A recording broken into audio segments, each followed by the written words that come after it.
So, from an HR perspective, what would be the best, or give us the HR mantras for empowering the workforce? I'll just carry forward from where Sushant. See, firstly, let us understand empowerment is no candy which is given by someone to someone else. I mean, it's not something that the employer will give it to you, or you will ask from the employer. It has to organically evolve between the employer and the workforce. There is a given set of understanding. It is not, as Sushant also said, it's not one-way traffic. So it's a whole ecosystem. Empowerment is an ecosystem. Before I go into the specifics of this ecosystem of empowerment, I'd also make a couple of a bit macro perspective on this.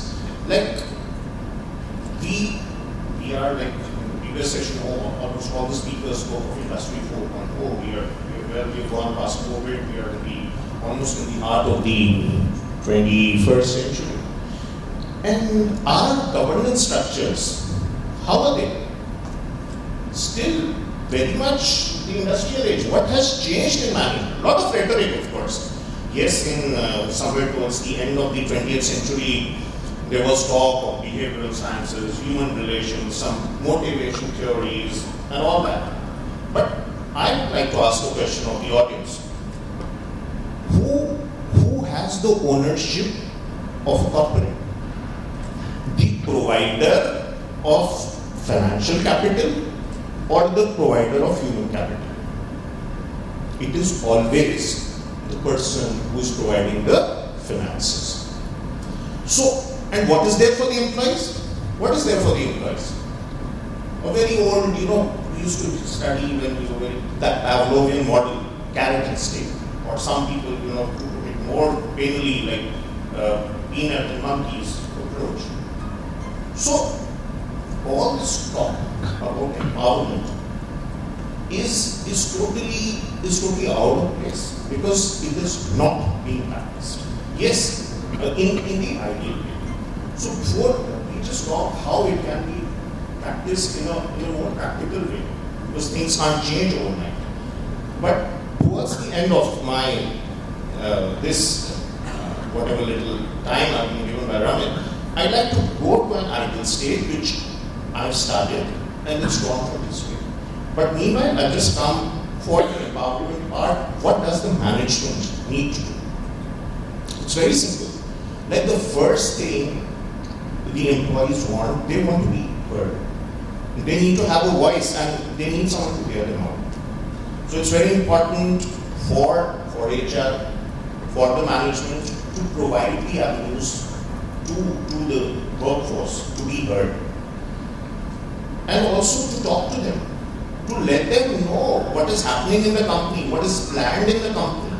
They are as much a stakeholder, they're giving their blood, sweat, or whatever you call it. So they can't be always handed out scripts. So please talk to them. I'll give you my example. Being almost just about 100 days at OPaL as the head HR. When I joined here, people were leaving almost every day, one person, 30 people were leaving for a company of 1,000 workers, a big number. So we said, what's the issue? Like, of course, basic issues, we all knew, compensation and all that. But then somehow it came to be known through surveys and all that. No one is listening to me. No one, there is no avenue, there is no forum where the people are getting a chance to be heard. So the first thing within 10 days, of course, what we did, of course, we conducted every 15 days, we conducted a survey, tried to get the opinion of the people. But what we did, we gave them an option. We said connect over coffee, what we called it chai pe charcha, or whatever, C3 connect we called it, with the head HR director. So we have a plant, we have an office, we have zonal offices in Hyderabad, we have in Delhi. So it's not possible to be meeting the people at least, but we can virtually connect. So around 1 hour each in my days I've been able to make around, I'll be very candid, only around 40. There's a lot of other workers. But the ripple down effect it is created people know in matters of work, in matters of the benefits, they know there is someone to hear them out. And also, when you're hearing out the people, don't make it a perfunctory affair. Like, also try to reason it out. If they have something unreasonable, you can't tell them flat on the face, say it's unreasonable. So try to make them understand. And if they have issues which are pending, try to give it closure. That's very important. And so we have been trying to do it, and we're trying to involve them in evolving new frameworks, HR frameworks. I mean, there were a lot of concerns, complaints about the performance management systems.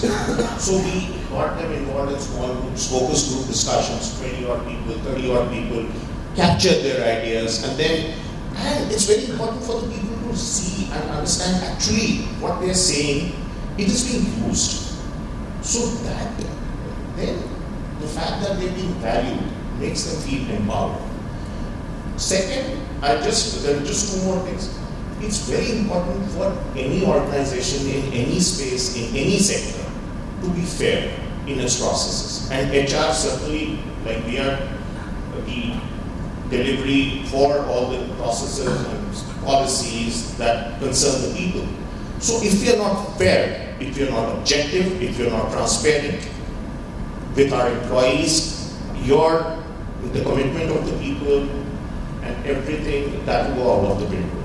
So that is another thing that you have to be very, very particular about. And third, you have to also ensure if a person is giving you, as Sushant said, like it is not a one-way thing, it's a two-way thing. So if a person is giving you something, you have to ensure that you're taking care of some of his, what they call the hygiene factors, the basic needs, maybe the education of the children, the need for a house, or some other eventualities that may come up. So that social security has to be provided by the employer.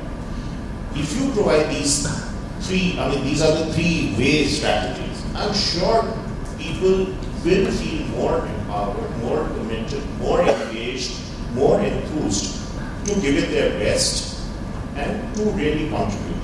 And you will get, if people are into it, they will see eye to eye with what the management is saying. Your attrition is bound to go down. It happened in our case. It's a live example. Within 50 days, the numbers who were leaving, they just evaporated, and 10 people took back their resignations. So I'm just saying what we have actually experienced at mine. Finishing it, because time is limited, I again go back to the initial discussion. We said about true empowerment. The time has come that we should actually look at true democratization of organizations. Even today, the governance structure is run by a narrow, small board, 4, 5, 6 people. And I was reading somewhere about empowerment, like about the Greek society. We all must have read somewhere that the Greeks did wonderful things. The Athens Empire, politically, in arts, culture, science, everywhere they were the leaders, way back in 480 BC. Something of true empowerment, it is really worth a case study. It is being talked about by the Harvard Business School as well. How that society at that given point of time, what were the circumstances that made them come together? Again, no one gave them empowerment. The kings did not give them, not the people revolted and took it. It happened, as I said in the beginning of my talk, it happened organically. They all felt committed. They all felt committed for the growth, for the dominance of the Greek civilization. And if my memory serves me right, they call it Poletia. So it's really worth a read. And really the time has come that in organizations, we have that sort of empowerment. That, of course, everyone can't govern or lead or decide on everything. That'd be chaotic. But those systems are there that people have a voice outside their work domain. Even if you are in a particular unit, if you have a suggestion, if you are passionate, that opinion is respected, that intent is accepted, and that power is together evolved. That would be the real empowerment. That would really go with the new age worker, the knowledge worker. We're talking about digitalization, we're talking of Industry 4.0, we're talking of artificial intelligence, which is going to do away with a lot of our mundane tasks. So let the people who will be running the machines, who will be giving the machines the artificial intelligence, let all of them be bonded together to collaborate for the success of the organization. The impact is going to be transformational. That's my feeling. Diversity is important. I just say that because where people of diverse origins, they collaborate, the results are always better. It is very logical. There is no rocket science in it. People of the same background tend to think alike, whether it is like, say, there are certain ways a set of men would think in one way and would think in another. Similarly, people of one ethnicity may think in one way and of the other would think in another way. So if we bring diverse groups together, what happens? You are able to solve your problems better. You will get solutions which a homogeneous group will never give you. And please, we should understand, like we are serving global markets. So who are our customers? They are a diverse group.